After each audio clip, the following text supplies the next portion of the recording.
Hi guys, welcome to my channel. അങ്ങനെ റീത്താമ്മ പള്ളിക്കാരെയും പട്ടക്കാരെയും രാഷ്ട്രീയക്കാരെയും ആങ്ങളമാരെയും എല്ലാവരെയും കൊണ്ട് കുളത്തുപുഴയിലേക്ക് പോകാനായിട്ട് പ്ലാൻ ഇട്ട് നിൽക്കുകയാണ് കേട്ടോ. അതായത് അലിനെ അവിടെ നിന്ന് ആട്ടി ഓടിക്കണം, അല്ലെങ്കിൽ പിന്നെ സ്റ്റാൻലിയുടെ സ്വത്തും കാര്യങ്ങളൊക്കെ ഇവർക്ക് എഴുതി കൊടുക്കണം. ഇത്തരം കണക്ക് കൂട്ടലുകളെല്ലാം വെച്ചിട്ട് എല്ലാവരെയും കൂട്ടിയിട്ട് അവിടെ പോയി പ്രശ്നം ഉണ്ടാക്കാനാണ് കേട്ടോ റീത്താമ്മയുടെ പ്ലാന്. പക്ഷേ എൽസമ്മയ്ക്ക് ഇതിലൊന്നും ഒരു താല്പര്യമില്ല. എൽസമ്മയാണെങ്കിൽ ധ്യാനം കൂടി വന്നിരിക്കുമ്പോഴാണ് ഇവർ ഈ കാര്യങ്ങളൊക്കെ പറയുന്നത്. പക്ഷേ തൻ്റെ ഭർത്താവിന് വേറൊരു കുഞ്ഞുണ്ടെന്ന് പറഞ്ഞിട്ട് പോലും എൽസമ്മയ്ക്ക് ഒരു കുലുക്കുമില്ല, ഒരു അനക്കവുമില്ല. വെറുതെ അവിടെ പോയി പ്രശ്നം ഉണ്ടാക്കാനോ ഒന്നും എൽസമ്മയ്ക്ക് താല്പര്യമില്ല. ഇതും കൂടെ കാണുമ്പോൾ റീത്താമ്മയ്ക്ക് ആകെ ദേഷ്യം വരുന്നുണ്ട്. കാരണം റീത്താമ്മയ്ക്ക് സ്റ്റാൻലിയുടെ പൈസയും സ്വത്തും അതാണല്ലോ ആവശ്യം. അതുകൊണ്ടാണല്ലോ അവർ ഈ പ്രശ്നം ഉണ്ടാക്കുന്നത്. അല്ലെങ്കിൽ പിന്നെ അവർ സ്റ്റാൻലി മൈൻഡ് പോലും ചെയ്യാറില്ല.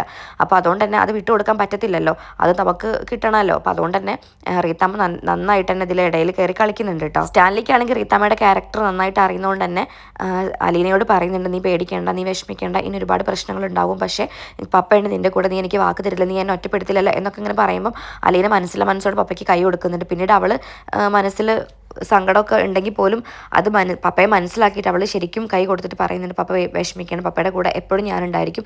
പപ്പ ഇവിടെ നിന്ന് എന്നോട് ഇറങ്ങിപ്പോകാൻ പറയുന്നു, അന്നേ ഞാൻ ഇവിടെ നിന്ന് ഇറങ്ങിപ്പോകുന്നു പറഞ്ഞ് വാക്ക് കൊടുക്കുകയാണ് കേട്ടോ. അങ്ങനെ സ്റ്റാൻലിക്ക് നല്ല ആശ്വാസമാവുന്നുണ്ട്. കാരണം തൻ്റെ കൂടെ തന്നെ സപ്പോർട്ട് ചെയ്യുന്ന ഒരാളുണ്ടല്ലോ. അല്ലെങ്കിൽ ഒരിക്കലും ഈ റീത്താമ്മയുടെ കാര്യത്തിൽ അവർക്ക് പിടിച്ചു നിൽക്കാൻ പറ്റില്ല. പിന്നെ അലിനൊരു പാവം കൊച്ചായതുകൊണ്ട് തന്നെ അവർ പറഞ്ഞു കഴിഞ്ഞാൽ അവൾ ഇവിടെ നിന്ന് ഇറങ്ങിപ്പോയി കഴിഞ്ഞാൽ പിന്നെ ഒന്നും ചെയ്യാൻ പറ്റത്തില്ലല്ലോ. അപ്പോൾ അതുകൊണ്ട് തന്നെ അലിനെ കാര്യങ്ങളൊക്കെ പറഞ്ഞ് ധരിപ്പിച്ച് അവളുടെ ഉറപ്പ് വാങ്ങി വെക്കുകയാണ് കേട്ടോ. പിന്നെ എന്ത് പ്രശ്നം വന്നാലും രണ്ടുപേർക്കും കൂടെ നേരിട്ടാൽ മതിയല്ലോ. അങ്ങനെ റീത്താമ്മ പിന്നീട് റോയിച്ചൻ്റെ ഫോണിലേക്ക് വിളിക്കുകയാണ് കേട്ടോ. ദേഷ്യം അങ്ങോട്ട് നിൽക്കുന്നില്ല. ഈ ഒരു പ്രശ്നം എന്തായാലും കൂടുതൽ പെരുപ്പിച്ച് അതങ്ങോട്ട് സോൾവ് ആക്കണം എന്നുള്ളൊരു ആഗ്രഹമാണ് റീത്താമ്മയ്ക്ക്. സോൾവ് ആക്കുക എന്ന് പറഞ്ഞാൽ നല്ല രീതിക്കല്ല, അലിനെ അവിടെ നിന്ന് പുറത്താക്കുകയും വേണം, കൂടെ സ്വത്ത് തങ്ങൾക്ക് കിട്ടുകയും വേണം. ഈ ഒരു കാര്യം കൊണ്ടാണ് കേട്ടോ ഇത്രയും തിളച്ച് മറിയുന്നത് റീത്താമ്മ. അങ്ങനെ റീത്താമ്മ റോയിച്ചനെ വിളിക്കുന്നുണ്ട്. അപ്പോൾ ആൻസിയാണ് ഫോൺ എടുക്കുന്നത്. അപ്പോൾ ആൻസിയും ചിന്തിക്കുന്നുണ്ട്, ഈ റീത്ത ആൻറ്റി എന്തിനാ ഇപ്പോൾ ഇങ്ങോട്ട് വിളിക്കുന്നത്. അങ്ങനെ പുറത്ത് കാറ് കഴുകിക്കൊണ്ടിരിക്കുന്ന റോയിച്ചൻ്റെ അടുത്തേക്ക് അവൾ കൊണ്ട് കൊടുക്കുന്നുണ്ട് ഫോൺ. അപ്പം റോയിച്ചന് പറയുന്നുണ്ട്, ഈ ആൻറ്റി എന്തിനിപ്പോൾ നമ്മളെ വിളിക്കുന്നത് എന്നും പറഞ്ഞിട്ടാണ് കോൾ എടുക്കുന്നത്. അപ്പോഴേക്കും റീത്താമ്മ ചോദിക്കുന്നുണ്ട്, ഹലോ റോയിച്ച, ഇവിടെയൊക്കെ ഉണ്ടോ, പിന്നെ എന്തുകൊണ്ട് വിശേഷം, കുളത്തുപുഴയിലെ വിശേഷങ്ങളൊക്കെ അറിഞ്ഞായിരുന്നോ, അല്ലെങ്കിൽ നിങ്ങൾ അറിഞ്ഞു വെച്ചുകൊണ്ടാണോ സ്റ്റാൻലി ഇങ്ങനത്തെ ഒരു തെമ്മാടിത്തരം കാണിക്കുന്നത്. ഏതോ ഒരുവളെ കൊണ്ട് പാർപ്പിച്ചിട്ടുണ്ടല്ലോ, സ്വന്തം മോളാണെന്ന് പറയുന്നു. ഇതുവരെ ഇല്ലാത്ത മോളൊക്കെ എപ്പോൾ എന്നോട് പറഞ്ഞത് കല്യാണത്തിന് മുന്നേ ഉണ്ടായതാണെന്ന്. ആർക്കറിയാം സത്യം എന്താണെന്ന്. ഇതൊക്കെ നിങ്ങളും കൂടെ അറിഞ്ഞു വെച്ചിട്ടാണോ. അത് കേൾക്കുമ്പോൾ റോയിച്ചൻ പറയുന്നുണ്ട്, എനിക്കറിയില്ല, പക്ഷേ ഈ കാര്യം ഞാൻ അറിഞ്ഞായിരുന്നു. അപ്പച്ചൻ അങ്ങോട്ട് പോയിട്ടുണ്ടായിരുന്നു. അങ്ങനെ അപ്പച്ചൻ വഴി ഞാൻ ഈ കാര്യങ്ങളൊക്കെ അറിഞ്ഞിട്ടുണ്ടായിരുന്നു. എനിക്കിതിനെപ്പറ്റി യാതൊരു അറിവ് ഇതുവരെ ഉണ്ടായിരുന്നില്ല എന്നൊക്കെ പറയുമ്പോൾ റീത്താമ്മ പറയുന്നുണ്ട്, ഓ നിങ്ങളുടെ അപ്പച്ചൻ അവിടെ പോയായിരുന്നോ, എന്നാത്തിനാ പോയത്, ആ കൊച്ചിന് തോളലേറ്റ് വെക്കാനോ, വല്ല കാര്യം ഉണ്ടായിരുന്നോ. അവളെ തുരത്തി ഓടിക്കാനല്ലേ അങ്ങോട്ട് അവതക്കുട്ടി കയറി ചെന്നത്. പക്ഷെ എന്നിട്ട് എന്തുണ്ടായി, അയാൾ സ്റ്റാൻലിയെക്കാട്ടിലും കൂട്ടായി അവളോട്. പിന്നെ എന്ത് വേണം, ഇപ്പൊ കൊച്ചുമകളോടുള്ള സ്നേഹം കാണിക്കലല്ലേ കൂടുതൽ. എന്തായാലും ഇതൊന്നും ഞങ്ങൾ ഒരിക്കലും അനുവദിക്കില്ല. കാരണം എൻ്റെ എൽസമ്മയും കൊച്ചുങ്ങളും അനുഭവിക്കേണ്ട സ്വത്ത് എവിടുന്ന് വലിഞ്ഞു കയറി വന്ന് അവളെ കൊണ്ട് അനുഭവിക്കാൻ ഞങ്ങൾ സമ്മതിക്കില്ല. അതുകൊണ്ട് തന്നെ ഇത് ഞങ്ങൾ വലിയ പ്രശ്നമാക്കും. എന്തായാലും നാളെ ഞാൻ എല്ലാവരെയും കൂട്ടി അങ്ങോട്ടൊന്ന് ചെല്ലുന്നുണ്ട്. ഇത് കേൾക്കുമ്പോൾ റോയ് പറയുന്നുണ്ട്, എനിക്കിതൊന്നും അറിയത്തില്ല റീത്ത ആൻറ്റി, ഞാൻ എന്തായാലും അന്വേഷിക്കുന്നുണ്ട്. ഞാൻ ഇതിനൊന്നും സപ്പോർട്ടല്ല ആൻറ്റി. ഞാൻ ലാലിച്ചനോട് പറഞ്ഞിട്ടുണ്ട് അവളെ അവിടെ നിന്ന് ഇറക്കി വിടണമെന്ന്. അതുപോലെ തന്നെ ഞാൻ അപ്പച്ചനോടും പറഞ്ഞിട്ടുണ്ട് അവളവിടെ കയറി പാർപ്പിക്കരുത്, ഇത് മൊത്തം നാണക്കേടാണ്, പിന്നെ വലിയൊരു പ്രശ്നമാവുന്നൊക്കെ ഉള്ളത്. പക്ഷേ അപ്പച്ചൻ അങ്ങനെ ചെയ്യുന്ന ഞാനും കരുതിയില്ല. അത് കേൾക്കുമ്പോൾ റീത്താമ്മ പറയുന്നുണ്ട് കേട്ടോ, അവളെ അടിച്ചോടിക്കാൻ കയറി ചെന്നതല്ലേ, അതിന് നട്ടല് വേണം, ആണായ നട്ടല് വേണം. അത് നിന്റെ അപ്പച്ചനില്ല. അതുകൊണ്ടാണ് അപ്പച്ചൻ അവിടെ കയറി ചെന്ന് അവളോട് കൂട്ടായത്. നീ ഒന്ന് ചോദിച്ചു നോക്ക് നിന്റെ അപ്പച്ചൻ്റെ അടുത്ത്. അവിടെ സ്റ്റാൻലിയെക്കാട്ടിലും ഏറ്റവും അടുപ്പം അവൾക്ക് അപ്പച്ചനോടാണ് നിന്റെ. അത് കേൾക്കുമ്പോഴേക്കും റോയിച്ചന് ദേഷ്യം വരുന്നുണ്ട് കേട്ടോ. റീത്താമ്മയാണെങ്കിൽ റോയിച്ചനെ ചൂട് പിടിപ്പിക്കാനായിട്ടാണ് ഇങ്ങനെ ഓരോന്ന് പറയുന്നത്. അങ്ങനെ റോയിച്ചൻ പറയുന്നുണ്ട്, ഞാൻ എന്തായാലും ഇതിലൊരിക്കലും സപ്പോർട്ടല്ല. ഞാനത് പറഞ്ഞിട്ടുണ്ട് അപ്പച്ചൻ്റെ അടുത്ത്.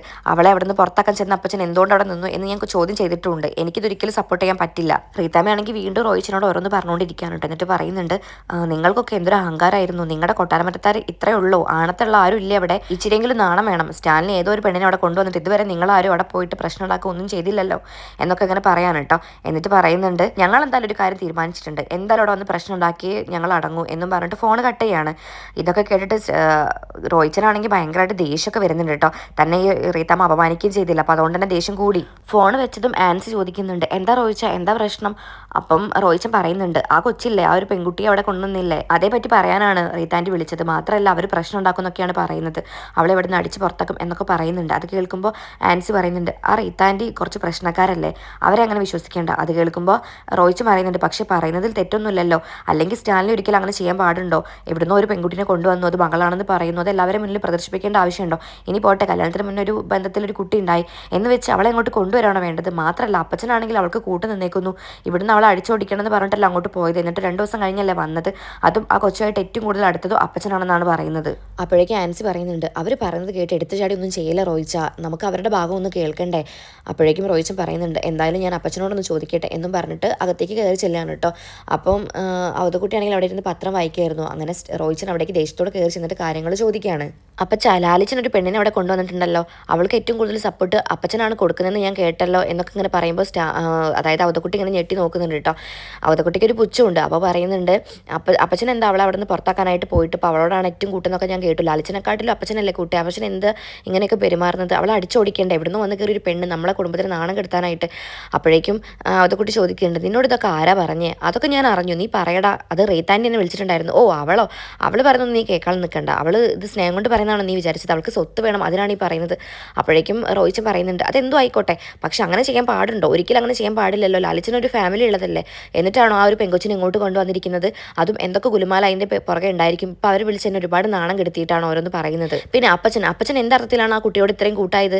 അപ്പച്ചൻ അവളെ അടിച്ചോടിക്കാൻ വേണ്ടി പോയതല്ലേ. എന്നിട്ട് അപ്പച്ചൻ അവിടെ ചെന്നിട്ട് അവളോട് കൂട്ടായേക്കുന്നു. ഇതൊക്കെ എന്തൊരു വൃത്തികെട്ട സ്വഭാവമാണ് എന്നൊക്കെ ഇങ്ങനെ റോയിച്ചൻ ദേഷ്യത്തോട് കൂടെ പറയുമ്പോൾ അവതക്കുട്ടിയും തിരിച്ച് നന്നായിട്ട് പറയുന്നുണ്ട് കേട്ടോ. അങ്ങനെ അവതക്കുട്ടി പറയുന്നുണ്ട്, ആ കൊച്ചിനെ കണ്ടാൽ അത് അവൻ്റെ മകളല്ലെന്ന് ആരും പറയത്തില്ലടാ, അത്രയ്ക്ക് ആവശ്യമുള്ള കൊച്ചാണ് അവൾ. പിന്നെ അത് അവൻ്റെ കൊച്ചല്ലേ, അപ്പോൾ അവളെ എവിടെ നിർത്തണം, എവിടെ കൊണ്ടുപോകണം എന്നൊക്കെ അവനല്ലേ തീരുമാനിക്കേണ്ടത്. അതിൽ നമുക്ക് എന്ത് ചെയ്യാൻ പറ്റും? ഇത്രയും വർഷം അവൾ ഒറ്റയ്ക്ക് ആ അനാഥാലയത്തിൽ കഴിഞ്ഞതാണ്. 23 വർഷം കഴിഞ്ഞിട്ടാണ് പപ്പയും മോളും ഒന്ന് കാണുന്നത് തന്നെ. അപ്പോൾ ഇനി മുതൽ ഒരിക്കലും അവൾ ഒറ്റയ്ക്ക് എവിടേക്കും വിടില്ലെന്നാണ് അവൻ പറയുന്നത്. നമുക്കപ്പോൾ എന്ത് ചെയ്യാൻ പറ്റും? അത് അവൻ്റെ മകളല്ലേ. ഇതൊന്നും റോയിച്ചൻ്റെ തലയിൽ കയറുന്നില്ല കേട്ടോ. അപ്പോൾ റോയിച്ചൻ പറയുന്നുണ്ട്, ലാലിച്ചൻ്റെ കാര്യം മാത്രമേ തീരുമാനിക്കുന്നുള്ളൂ, ചിന്തിക്കുന്നുള്ളൂ. പക്ഷേ ബാക്കിയുള്ളവരുടെ ജീവിതം എന്താവുമെന്ന് എന്താ ലാലിച്ചൻ ചിന്തിക്കാത്തത്? ഇപ്പോൾ എൽസമ്മയുടെയും കുട്ടികളൊക്കെ ജീവിതം എന്തായിരിക്കും? നമ്മളുടെ അവസ്ഥയോ? നമുക്ക് പുറത്തിറങ്ങി നടക്കണ്ടേ? എല്ലാവരും നമ്മളോട് ചോദിക്കില്ലേ, എവിടുന്ന് ഒരു കുട്ടിയെ വന്ന് വീട്ടിൽ കയറി താമസിപ്പിക്കുന്നു, അവർക്കൊക്കെ എന്തറിയാം, അവരെന്തൊക്കെ കഥകൾ ഉണ്ടാക്കും, ഇതൊക്കെ നമ്മൾ തരണം ചെയ്യണ്ടേ? അത് കേൾക്കുമ്പോൾ അവതക്കുട്ടി പറയുന്നുണ്ട്, ഇപ്പോൾ അവനോട് വെറുതെ പ്രശ്നം ഉണ്ടാക്കാനായിട്ട് ഒന്നും ചോദിക്കേണ്ട. അവന് അറിയില്ലേ അവൻ്റെ കുഞ്ഞിനെ എന്ത് ചെയ്യണം, എങ്ങനെ നോക്കണം എന്നുള്ളത്. അവന് തീരുമാനിക്കാനുള്ള അവകാശമില്ല, അത് അവൻ തീരുമാനിക്കട്ടെ. പിന്നെ റീത്താമ്മ പറയുന്ന കാര്യം കേട്ടിട്ട് ഒരിക്കലും എടുത്ത് ചാടി ഒരു തീരുമാനം എടുക്കരുത്. കാരണം റീതയ്ക്ക് ഏറ്റവും വലിയ ആവശ്യം നമ്മുടെ കുടുംബമായിട്ട് അടിച്ച് പ്രശ്നം ഉണ്ടാക്കണം, അതാണ് അവളുടെ ആഗ്രഹം. പ്രശ്നം ഉണ്ടാക്കണം, ഇത്ര മാത്രമേ അവൾക്ക് ചിന്തയുള്ളൂ. പിന്നെന്താ, സ്വത്തും കാര്യങ്ങളും കൈക്കലാക്കണം. ഇപ്പോൾ അവൾക്ക് കിട്ടിക്കൊണ്ടിരിക്കുന്ന പൈസ അല്ലേ, അതിനിപ്പോൾ ഇവൾ വന്നതുകൊണ്ട് കിട്ടൂല എന്നുള്ളൊരു പേടിയോണ്ടായിരിക്കും അവൾ ഇപ്പോൾ കിടന്ന് തിളയ്ക്കുന്നത്. അല്ലാതെ സ്റ്റാൻലിയോട് സ്നേഹം ഉണ്ടായിട്ടോ അല്ലെങ്കിൽ എൽസമ്മയോട് കൊച്ചുങ്ങളോട് സ്നേഹം ഉണ്ടായിട്ടോ ഒന്നുമല്ല. എന്തായാലും അലിയുടെ കാര്യം എന്ത് ചെയ്യണമെന്ന് സ്റ്റാൻലിക്ക് അറിയാം. നമ്മളൊരിക്കലും ഒരു അഭിപ്രായത്തിനോ അല്ലെങ്കിൽ ഒരു ഉപദേശത്തിനോ ഒന്നും ആയിട്ട് അവൻ്റെ അടുത്തേക്ക് ചെല്ലേണ്ട ആവശ്യമില്ല, അവൻ തീരുമാനിച്ചോളും. അതും പറഞ്ഞ് അവതക്കുട്ടി അവിടെ നിന്ന് എണീറ്റ് പോവാണ് കേട്ടോ. അപ്പോഴും റോയിച്ചൻ്റെ മനസ്സിലാകെ ദേഷ്യവും എന്തൊക്കെ വികാരങ്ങൾ ഇങ്ങനെ കലങ്ങി മറിഞ്ഞുകൊണ്ടിരിക്കുകയാണ്. അപ്പം ആൻസി പറയുന്നുണ്ട്, കേട്ടില്ല അപ്പച്ചൻ പറഞ്ഞത്, അത് അവർ തീരുമാനിച്ചോളും. റോയിച്ചൻ എന്തിനാ വെറുതെ ഇങ്ങനെ ടെൻഷൻ ആവുന്നതെന്ന് പറയുമ്പോൾ റോയിച്ചൻ പറയുന്നുണ്ട്, ഇതങ്ങനെ വെറുതെ വിടാൻ പറ്റത്തില്ല ആൻസി, ഇത് നമ്മളെ കുടുംബത്തിനെ മൊത്തം നാണക്കേടിലാക്കുന്ന കാര്യമാണ്. ഇതൊന്നും ഒരിക്കലും നമുക്ക് അനുവദിച്ചുകൂടാ. ഒരു കുടുംബമായിട്ട് ജീവിക്കുമ്പോൾ ഒരിക്കലും ലാലിച്ചൻ ഇങ്ങനെ ഒരു കാര്യം ചെയ്യാൻ പാടില്ലായിരുന്നു. ഇനിയിപ്പോൾ അങ്ങനെ ഒരു കുഞ്ഞുണ്ടെങ്കിൽ പോലും അവൾ എന്തിന് ഇവിടെ കൊണ്ടുവന്ന് നിർത്തി? അല്ലെങ്കിൽ അവൾക്ക് വേണ്ട കാര്യങ്ങൾ അനാഥാലയത്തിലേക്ക് ചെയ്തു കൊടുത്താൽ പോരായിരുന്നോ? അല്ലെങ്കിൽ അവൾ എവിടെയെങ്കിലും നിർത്തണമായിരുന്നു, നമ്മുടെ കുടുംബത്തിലേക്ക് ഒരിക്കലും കൊണ്ടുവരാമായിരുന്നു. ഇനിയിപ്പം എത്ര ആൾക്കാരോട്, എത്ര നാട്ടുകാരോട് നമ്മൾ കാര്യങ്ങൾ പറഞ്ഞു കൊടുക്കേണ്ടി വരും, അവരെ നമ്മൾ ബോധിപ്പിക്കേണ്ടി വരും. ഇതൊന്നും എനിക്ക് ആലോചിക്കാനേ വയ്യ. ആ റീത്താൻറ്റി പറഞ്ഞത് കേട്ടില്ലേ, നമ്മളെ മൊത്തം അപമാനിച്ചില്ലേ എന്നും പറഞ്ഞിട്ട് റോയിച്ചൻ അവിടെ അങ്ങനെ ഇരിക്കുകയാണ് കേട്ടോ. പിന്നീട് കാണിക്കുന്നത് അലീനയാണ്. അലീനയാണെങ്കിൽ ആകെ വിഷമിച്ച് കിടക്കുകയാണ് കേട്ടോ. അവൾക്ക് ഭക്ഷണം ഒന്നും വേണ്ട, ആകെ സങ്കടം. കാരണം നെടുമ്പുരയ്ക്കിൽ അവൾ അമ്മയെ തേടി പോയപ്പം അവിടെ ഫുള്ള് പ്രശ്നമായിട്ടുണ്ടായിരുന്നു. ഇപ്പോഴും അമ്മയുടെ മനസ്സിൽ താനൊരു ദുഷ്ടത്തിയാണ്. അങ്ങനെയാണ് അവൾ ഇങ്ങോട്ട് വന്നത്. ഇപ്പം പപ്പയുടെ ജീവിതത്തിലും ഇതുപോലെ പ്രശ്നം വരാൻ പോകുന്നു, ഇനി പപ്പയും തന്നെ വെറുക്കുക എന്നുള്ള ചിന്തകൾ അവളെ മനസ്സിലൂടെ അങ്ങനെ കടന്നു പോയിക്കൊണ്ടിരിക്കുകയാണ്. അവളെ സ്നേഹിക്കുന്നവർക്കൊക്കെ എന്നും അവൾക്ക് ദുഃഖം കൊടുക്കാനേ വിധിയുള്ളൂ എന്നൊക്കെ ഞാൻ ആലോചിച്ചിട്ട് അവൾ സങ്കടത്തോടെ ഇരിക്കുകയാണ് കേട്ടോ. സ്റ്റാൻലിക്കാണെങ്കിൽ എല്ലാം മനസ്സിലായിട്ടുണ്ട്. കാരണം അവൾ ഫുഡ് കഴിക്കാൻ വരുന്നില്ല, പുറത്തൊന്നും കാണുന്നില്ല, ഫുൾ അകത്താണ്. അപ്പം ഈ റീത്തമ്മ പറഞ്ഞ കാര്യങ്ങളൊക്കെ അവൾക്ക് ആകെ വിഷമമായിട്ടുണ്ടെന്ന് സ്റ്റാൻലിക്ക് മനസ്സിലാവുന്നുണ്ട്. അപ്പോൾ എന്തായാലും നമുക്ക് നോക്കാം, പള്ളിക്കാരും പട്ടക്കാരും രാഷ്ട്രീയക്കാരും അതുപോലെ തന്നെ റീത്താമ്മയും ആങ്ങളമാരും റോയിച്ചനും എല്ലാവരും കൂടെ വന്ന് അലിനെ അവിടുന്ന് ആട്ടി പുറത്താക്കുക എന്നുള്ളതൊക്കെ നമുക്ക് നോക്കാം അടുത്ത എപ്പിസോഡുകളിൽ. അപ്പം ചാനലിൽ ഞാൻ എപ്പിസോഡുകളൊക്കെ പോസ്റ്റ് ചെയ്യുന്നുണ്ട്. ഇഷ്ടപ്പെട്ടവർ കാണാനും ലൈക്ക് ചെയ്യാനും സപ്പോർട്ട് ചെയ്യാനും മറക്കരുത്. Okay bye, thank